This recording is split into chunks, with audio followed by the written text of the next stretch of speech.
Well, hello my lovely peeps, and I thought I'd make a really quick video just to explain a few things. We have a hypothesis.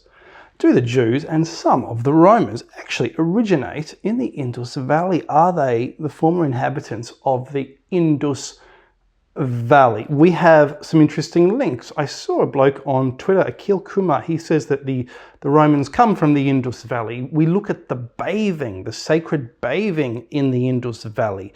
And we think to ourselves, well, that's very interesting. That's a very interesting link to the Romans. This was the civilized life that the Romans considered that they had some sort of exclusive divine right to, and to promulgate this throughout their empire, at least in the initial phases of their empire. Now, we have a very interesting quote from no less than 2 or 3 ancient philosophers who tell us something very interesting, that the Jews actually come from India.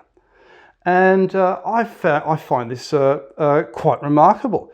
Do both the Jews and the Romans come from the Indus Valley?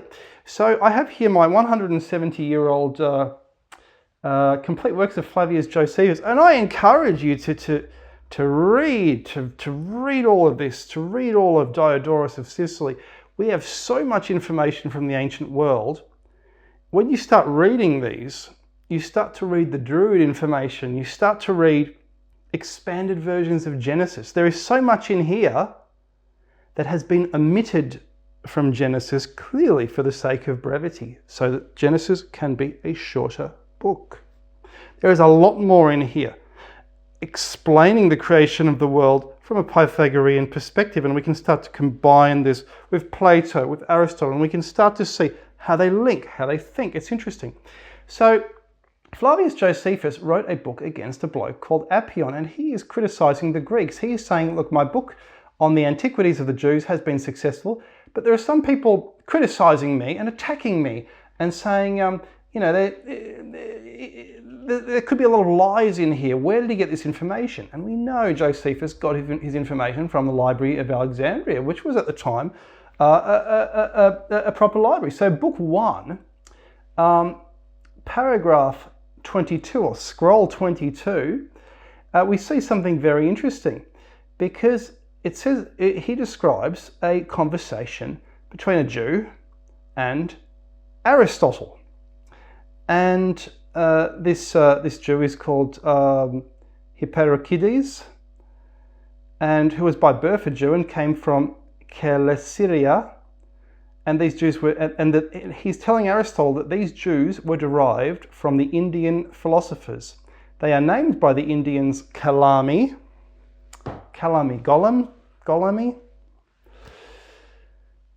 and by the Syrians Judea. And they took their name from this country they inhabit, which is called Judea. But for the name of their city, it is a very awkward one, for they call it Jerusalem. Now in the Latin, this was probably put into Latin as well, it's Hierosolima, so it is a bit of an awkward name. So that's most interesting indeed. And this is something that Flavius Josephus doesn't know anything else about, because he starts his book on the antiquity of the Jews with the beginning of the world, and he basically follows what the Bible is telling us, though he does give us more information, which is very interesting. So I encourage you to get into this. Now we have sacred bathing. I read a very fascinating book by, I'm going to put the cover on the screen, called The Cave of John the Baptist. This archaeologist has been examining a sacred bathing cave. And he concludes that Judaism in the earlier days before the temple is truly based around sacred bathing. And John the Baptist really encapsulates an old strain of this pre-temple aspect of Judaism. Now Judaism, what is it? By its name, it is the religion of the people living in Jerusalem. What about all the other Phoenicians who basically spoke something very similar to ancient Hebrew? What about them?